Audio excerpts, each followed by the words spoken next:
Hey, salut, bienvenue à toi sur cette vidéo. Ici, je te présente des recettes ultra simples et efficaces qui te permettent de passer moins de temps à cuisiner et plus de temps à déguster les super plats que tu prépares. La recette du jour, tu peux l'observer, c'est un délicieux cake au chocolat ultra simple à faire. Alors, c'est parti, on est tout de suite parti pour que je te montre comment je le fais.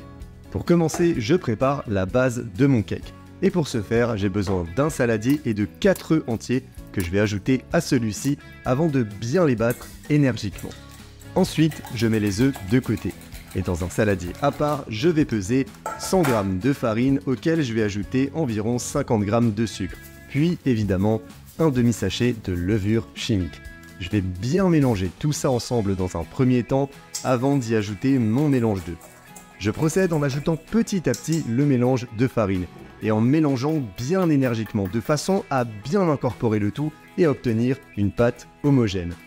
Une fois cette étape terminée, je récupère mon saladier vide dans lequel je vais venir mettre des carreaux de chocolat noir, précisément 200 g de ceci, auquel je vais ajouter 3 bonnes cuillères à soupe d'huile d'olive pour un peu de matière grasse.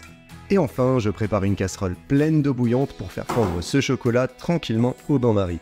Je vais bien mélanger le tout une fois que ça a fondu pour incorporer l'huile d'olive au chocolat et que j'ajoute à ma pâte à cake pour bien mélanger le tout et insister jusqu'à obtenir une belle couleur chocolatée. Je mets ça de côté et je prends quelques noix que je vais venir casser en petits morceaux à la main et l'ajouter à ma pâte. Puis je fais de la place pour mon plat à cake que je vais venir recouvrir d'une feuille de papier cuisson avant d'y verser mon mélange chocolaté et de le répartir de façon équitable. Je vais ensuite découper les rebords de mon papier qui dépasse du plat avant de l'enfourner à 180 degrés pendant 40 minutes environ. Et avant de le découper, je le laisse tranquillement refroidir. Et voilà, après l'avoir laissé refroidir, le cake est prêt pour la dégustation.